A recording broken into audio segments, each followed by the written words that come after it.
देख रहा हूँ कि आजकल की पीढ़ी को एक शब्द बड़ा अच्छा मिल गया, स्टार्टअप।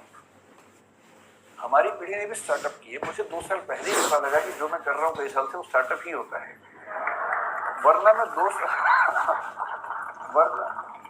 वरना तो मैं 3-4 साल से बड़ा परेशान था कि पूरा देश स्टार्टअप कर रहा है और हमने कभी किया ही नहीं। तो मुझे एक बार गूगल पे जाके सर्च करना पड़ा कि स्टार्टअप क्या होता है, व्हाट इज स्टार्टअप। तो पता लगा स्टार्टअप का मतलब अपना काम करना, इतना ही होता है। तो फिर मैं समझ गया कि अच्छा। तो मैंने 1-2 पढ़े लिखे लोगों से पूछा, तो जो मैं करता हूँ क्या वो स्टार्टअप हो सकता है? बोले हाँ वो स्टार्टअप। आप लोग सक्सेसफुल स्टार्टअप है। तो मुझे बड़ी खुशी हुई कि मैंने ये काम कर लिया।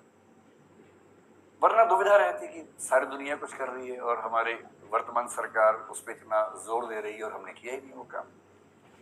आप लोग संयोग से हमारे पूरे भारतीय इतिहास के उस दौर में हैं। मैं इस पे आता हूँ 2 मिनट के बाद, इस वाक्य को पूरा करूंगा। उससे पहले एक संकेत करता हूँ। हर देश में जो इकोसिस्टम है उसमें सपने अलग अलग होते हैं, और ये आपके सपने दरअसल आपके सपने होते नहीं है। आपके सपने आपके समाज के सपने होते हैं जो उसने आपके मन में बैठा दिए। ऐसा संयोग नहीं है कि हमारे पास जो बच्चे आते हैं उनमें से बिहार, उत्तर प्रदेश, राजस्थान के बच्चे आमतौर पर सिविल सेवक बनने के मूड से ही आते हैं। और यदि मैं उनसे कहूं कि कभी अपना स्टार्टअप सोच के देखो, तो उनके चेहरे पर ऐसा भाव आता है कि मैं क्या सोच रहा था और आप मुझे किस लायक समझ रहे हैं। क्योंकि उनको जो वैल्यू सिस्टम है जो सोसाइटी ने दिया है वो सिविल सर्वेंट बनने का ही है। उनके लिए उससे बड़ा कोई सपना है नहीं। लेकिन जब मैं गुजरात के लोगों से मिलता हूँ, विशेष रूप से मारवाड़ी या सिख समुदाय के लोगों से मिलता हूँ, तो उनसे नौकरी की बात कर रहा हूँ, हंसने लगते हैं कि नौकरी क्यों करेंगे, धंधो करेंगे, धंधो अपना काम करेंगे, अपना भी उद्योग करेंगे। सारा खेल वैल्यू सिस्टम का है। हम उस समाज के लोग हैं जहां ज्यादा पैसा कमाने का सम्मान ज्यादा नहीं है। आप कितना ही पैसा कमा लें, लोग आपको सम्मान देंगे नहीं जब तक आप उससे बड़ा कुछ नहीं कर लेंगे। लेकिन कई देश ऐसे हैं, कई समाज ऐसे हैं जहां पर धनी होना, सफल उद्यमी होना अपने आप में एक सक्सेस की निशानी है। मैं एक एग्जांपल देके बात करता हूँ। मुझे एग्जांपल देने की बहुत बीमारी है, उसी से बात समझाना आसान भी लगता है मुझे। मैं अभी करीब 12-13 दिन अमेरिका में रहा। मैं 5 विश्वविद्यालयों में गया सिर्फ उनका सिस्टम समझने के लिए। उनमें से 2 में मुझे निमंत्रण था, 3 में मैं बिना बोले पहुंच गया कि मैं देखना चाहता हूँ कि कैसे आप लोग काम करते हैं। तो वहां के कुछ स्टूडेंट्स, कुछ प्रोफेसर से परिचय था, तो उनके साथ मैंने पूरा विश्वविद्यालय देखा, समझा, कुछ बच्चों से मिला, उनके सपने पूछे, उनके पढ़ने का तरीका पूछा, प्रोफेसर से पढ़ाने का तरीका पूछा। पर्पस ये था कि कल को अगर मैं कोई विश्वविद्यालय शुरू करूं, जो कि मेरा एक सपना है, तो मेरे पास एक टेम्पलेट हो या कई टेम्पलेट्स हों कि एक अच्छा विश्वविद्यालय कैसा होता है और बच्चों की पूरी ग्रूमिंग का तरीका क्या होना चाहिए। तो उन्होंने सब मुझे बताया। मैंने वहां जो बिजनेस पढ़ रहे थे, 1-2 बच्चे जिन्होंने बिजनेस स्टडीज पढ़ा हुआ था मास्टर्स लेवल पर या ग्रेजुएशन लेवल पर, और मैं अच्छे यूनिवर्सिटी की बात कर रहा हूँ, मैं यूटी ऑस्टिन की बात कर रहा हूँ, मैं मिशिगन यूनिवर्सिटी के रॉ स्कूल की बात कर रहा हूँ, मैं कोलंबिया यूनिवर्सिटी की बात कर रहा हूँ, इनकी बात कर रहा हूँ जहां पर पढ़ना किसी के लिए बहुत बड़ा सपना हो सकता है। वहां जिन लोगों ने बिजनेस स्टडीज की पढ़ाई की, उनसे मैंने खूब बातें की, 1-2 घंटे बात की, और अंत में एक कठोर सवाल पूछा। मैंने कहा 2 बातें बताना सीधे सीधे। एक तो ये कि यहां से पढ़ने के बाद क्या पैकेज मिलेगा तुम्हें। वो थोड़ा चौंक जाते थे कि कितना सवाल पूछ लिया। मैंने कहा इसीलिए पूछ रहा हूँ कि मुझे पता तो हो कि यहाँ आप आए तो उसका फायदा है कि नहीं है। तो उनमें से कुछ ने, मैं स्पेसिफिक नहीं आऊंगा क्योंकि उनकी प्राइवेसी का मामला भी है, 1-2 लोग जो मास्टर्स में काफी अच्छे लेवल पर थे, पूरी स्कॉलरशिप पे गए हुए थे, उन्होंने बताया कि सर हमने जो यहाँ खर्च किया है, मैंने जो बिना फेलोशिप वाले लोग खर्च करते हैं, वो करीब भारतीय करेंसी में 1.5 से 2 करोड़ रुपए के बीच का खर्चा हो जाता है 2 साल की पढ़ाई करने का। स्कॉलरशिप है तो अलग बात है, नहीं तो इतना खर्चा हो जाता है।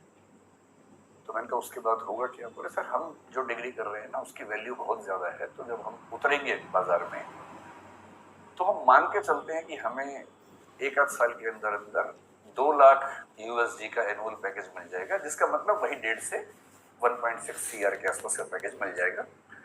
और हमारे खर्चे हैं, लोन है थोड़ा थोड़ा, वो सब हम 3 साल में चुका देंगे, क्योंकि खर्चा भी वहां ज्यादा होता है, लेकिन हम साल में 60-70 लाख रुपए बचा लेंगे, 3 साल में सारा लोन चुका देंगे, तो 2 साल की पढ़ाई का बोझ 3 साल में उतरेगा। उसके बाद हम लगभग $2 लाख हर साल कमाएंगे और लगभग $1 लाख साल का बचा लेंगे, जो कि भारत के हिसाब से काफी ज्यादा आय का मामला है। तो वैसे हम बहुत खुश यहाँ नहीं है क्योंकि सोशल लाइफ वैसी नहीं है हमारी, but still financially we will be so good that we can be happy on that ground. तो मैं उनसे बहुत प्रभावित हुआ। मैंने कहा वाह क्या बात है, आप खूब सफल हों, अच्छे उद्यम करें और जैसे से आगे बढ़ेंगे फिर तो पता नहीं क्या होने वाला है। बाद में 2 लाख से बढ़ के 2.25 होगा, 2.5 होगा। मैंने कहा सीधे बताओ कि 20 साल बाद कितना होगा। काफी सोच के बोले कि सर जो 2-3% लोग हैं सबसे शानदार, वो 20 साल बाद शायद $3 लाख के आसपास भी आ जाएंगे, 2.5 करोड़ कमा लेंगे। मैं बड़ा खुश हुआ। मैंने कहा चलो भारत का हर बच्चा वहां जाके करोड़पति हो जाए, इससे बड़ी खुशी की क्या बात है। सारा मैं खर्च तो ना करेगा, यहाँ भी तो भेजेगा वापस करके। तो रेमिटेंसेस हमारे पास आएंगी तो हम इस बात से खुश हो सकते हैं। फिर कल मैं न्यूयॉर्क में था, तो वहां से जब मैंने टैक्सी पकड़ी JF कैनेडी एयरपोर्ट के लिए, तो मेरी आदत है कि मैं जब टैक्सी में जाता हूँ तो जो टैक्सी ड्राइवर है उससे खूब गप्पे मारता हूँ आधा एक घंटा। वो पक जाता है मुझसे बात करते करते। तो मैंने उसको पकड़ लिया। ये जो बच्चा था, अच्छा अमेरिका में टैक्सी चलाने वाला आपको अमेरिकन तो आमतौर पर नहीं मिलेगा, 10 में से 1 मिलेगा, बाकी 9 विदेशों के लोग मिलेंगे जो ग्रीन कार्ड पे हैं या वर्क वीजा पे हैं और अपनी रोजी रोटी वहां कमा रहे हैं। लेबनान के मिलेंगे, कुवैत के मिलेंगे, और जो मुझे कल मिला ताजिकिस्तान का मिला। प्यारा सा बच्चा था।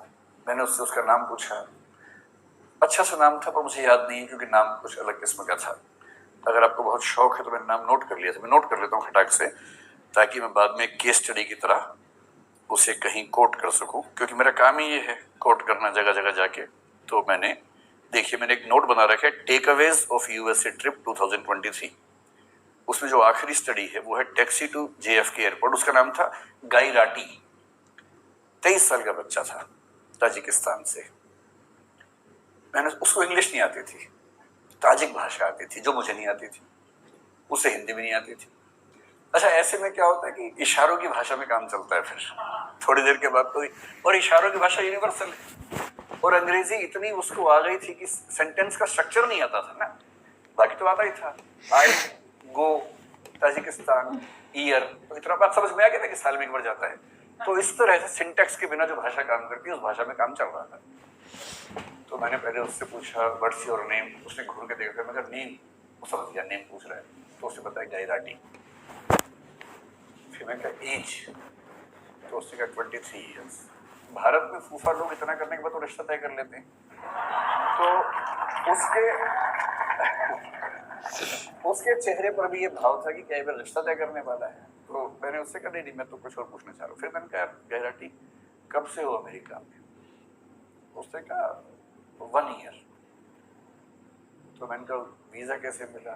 बोला ग्रीन कार्ड। तो मुझे ध्यान आया कि ग्रीन कार्ड के मामले में डाइवर्सिटी पॉलिसी काम करती है, हर देश के कुछ लोगों को मिलता है, तो उसमें उसको मिल गया होगा। तो मैंने बहुत सहानुभूति के भाव से पूछा, मैं गाई राटी कितना कमा देती हो यार? मुझे लगा बोलेगा बहुत कम कमाता हूँ, इस भाव से थोड़ी सी टिप मिल जाए और मैं उसको बहुत खुश होकर $10 की टिप दूंगा और के साथ कर दूंगा, मुझे खुशी हो जाएगी। तो उसने कहा कि ऑलमोस्ट $400 to $500 है। अच्छा भारत का आदमी सीधे 80 से गुणा करता है वहां जाके, जो भी फिगर सुनता है खटाक से गुणा करता है। भाई ये तो बहुत ज्यादा कमा लेता है, इसका मतलब ज्यादा कमा लेता है। मैंने कहा अच्छा। मैंने कहा how many days in a week you work? क्योंकि वहां सब 5 दिन काम करे, 2 दिन मस्ती करते हैं। बोले ऑल 7 days, क्योंकि मस्ती तो वहां के लोग करते हैं ना, बाहर से जाते हो तो भविष्य में मस्ती करने के मूड में होते हैं, अभी मेहनत करते हैं।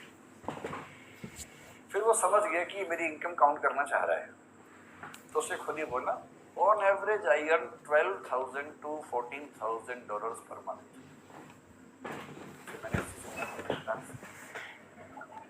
तो मैं समझ गया कि महीने के 10 से 12 लाख कमा देता है।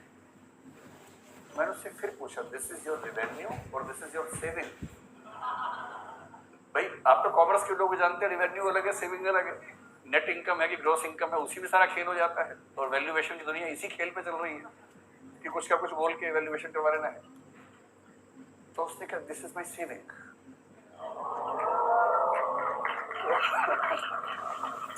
अब